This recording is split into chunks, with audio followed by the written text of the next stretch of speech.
My name is Chester Morrison.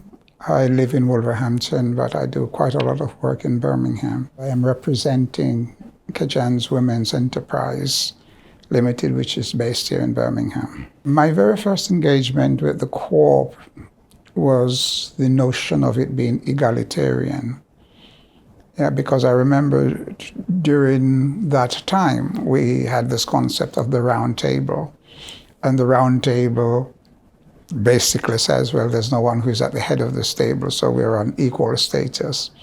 So that was the reason why I first got involved with the co-op, because the principle of one member, one vote meant that we were all equal in the process. I am wedded to the notion of community empowerment, and the principle of one member, one vote means that that approach embraces what is at the root of my philosophy of equality. So that's one of the things that I find particularly interesting, and I suppose one could say it is seductive for me in order to do that. When we were talking earlier about the situation of the 2011 Localism Act, and there are two routes. There's a route where a voluntary organization can make an application to the local authority, or there is a route through which 21 citizens who are on the register, the electoral register, can come together and put in an application for the asset of community value. Every time I find myself in that situation, I have opted for the 21 people or more coming together, because that is at the heart of community ownership and community engagement. So everything I try to do is to involve as many people as possible within the process. I believe in a community-led approach, because the more people who are involved, the greater the possibility of creating a system of longevity.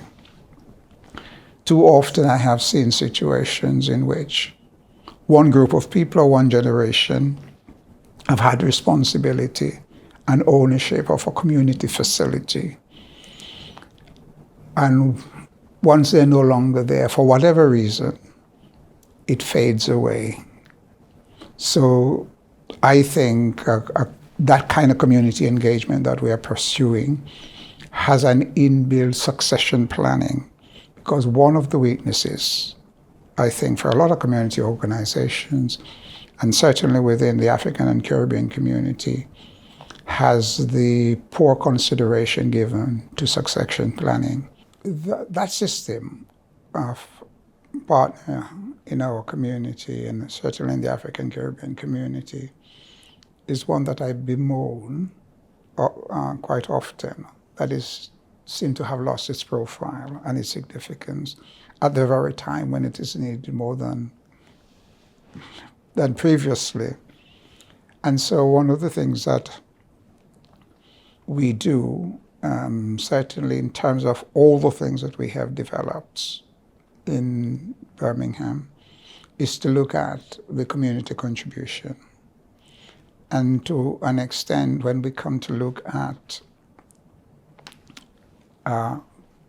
community shares, it's not significantly different. The reach is wider, but the principle is the same. And even if we were in a position where we had all the money available to do it, we would still want to issue some community shares, because community shares ensure that it transcends us and it exists beyond us. And so that's why we definitely would do that. The other thing that I would perhaps want to try and promote is a re-engagement with those collective systems that existed in our community that for very various reasons have faded. And some of it faded out of necessity because of the administrative difficulties that people had in doing some of the things that they wanted to do because of the lack of understanding within the society, or the fact that the society had not placed any value on the practice. Even if, just as an aside, we look at healthy living and some of the things that are coming to the fore. Those things my grandmother knew about and told me, if you want your system to be purged, you use this or you use that. And now it's being presented as though they're new discoveries. I think there's similar has happened with Pardna, and there's a disassociation. Because when I say to people, credit unions, describe the credit union, describe the partner, what's the difference? The credit union has been codified. The partner exists in your community, to your principles, and we don't have these processes attached to it, but the principle is exactly the same.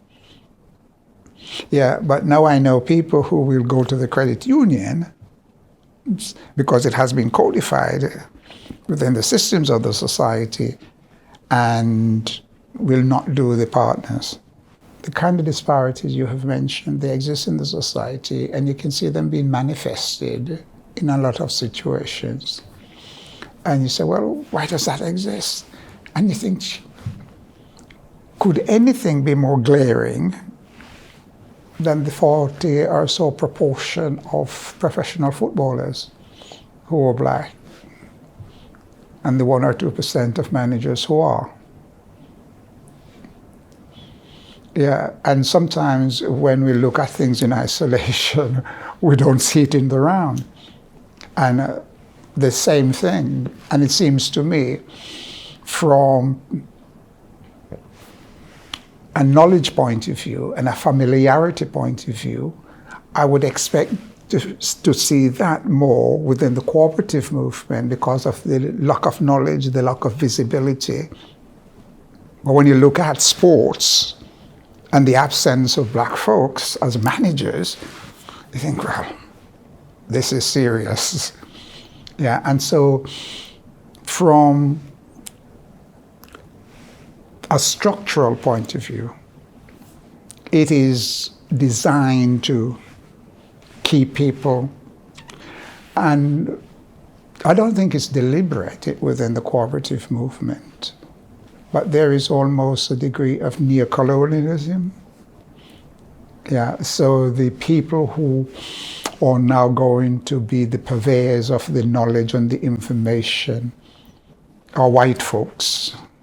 And so it creates a neocolonial relationship and existence. I think for things to change, they've got to be visibility at different tiers within each sector. Because in the absence of visibility, people will self-select. Because where there is no reflection of oneself in a situation, it is not wrong to conclude that there are barriers to entry. And my question often is, what's the difference between a closed door and a locked door? And if you think you're not welcome, are you any more willing to push a closed door or a locked door?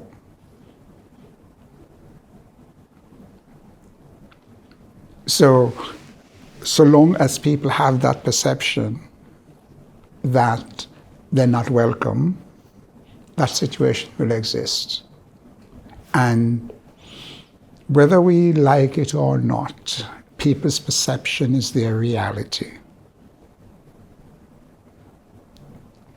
And a lot of that perception is then fed by those who are organizing and they don't make the effort to go, and I look into the room and I see no reflection of me, so I don't bother push the door.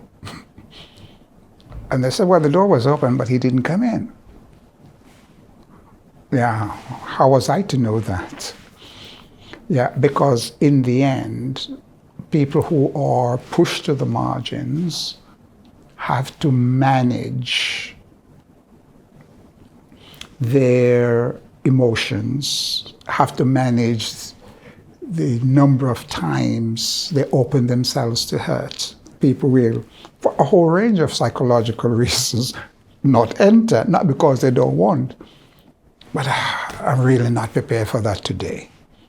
So they stay where they are. In the end, it is for the cooperative movement to go out and actively promote itself and encourage people from diverse communities to participate